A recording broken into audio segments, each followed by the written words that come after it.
উনি তো দেখেই পেটে হাত দিয়ে বলছেন যে আমি ভালো বুঝছি না, লিভারেতে, এবং এটা 4 স্টেজে চলে গেছে।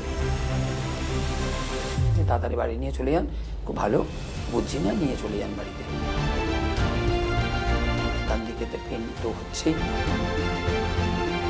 আমার নাম বিপ্লব কুমার রায়, পেশেন্টের নাম পল্লব রায়, 48 বছর বয়স।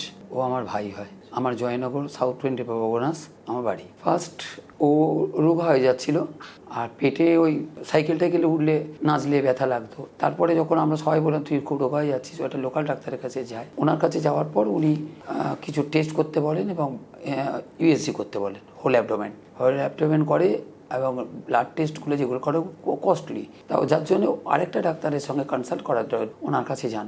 উনি তো দেখেই পেটে হাত দিয়ে বলছেন যে আমি ভালো বুঝছি না, আপনারা ইমিডিয়েট ওকে ফার্দার ইনভেস্টিগেশনের জন্য যোগাযোগ করুন। আমরা ওকে নিয়ে ঠিক 2 দিনের মাথায় খাই, পরীক্ষা নিরীক্ষা স্ক্যান ফ্যান হওয়ার পরে 15-20 দিনের মধ্যে ডিটেক্ট করেন যে এর লিভারেতে, এবং এটা 4 স্টেজে চলে গেছে। কতদিন কীরকম সাস্টেন করবে এটা কমপ্লিটলি বলা যাচ্ছে না। আমাদেরকে যেদিনই বলেছে ঠিক তার 5 দিনের মাথায় আমরা ওকে বোম্বে নিয়ে চলে যাই। বোম্বেতে লেন্দি হয়, তারপরে ওই এমআরআই করলো।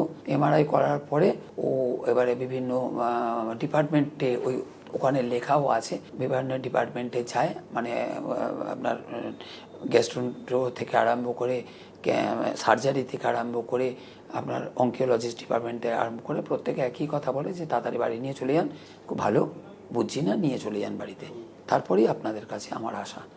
এখন অসুবিধা হচ্ছে, পেন আছে, ডান দিকেতে পেন তো হচ্ছেই, প্লাস বমিটা প্রতিদিন হচ্ছে না, কিন্তু বমি মাঝে মাঝে হচ্ছে, এবং খাওয়ার রুচিও কম, আর পাটা কিন্তু ফোলা।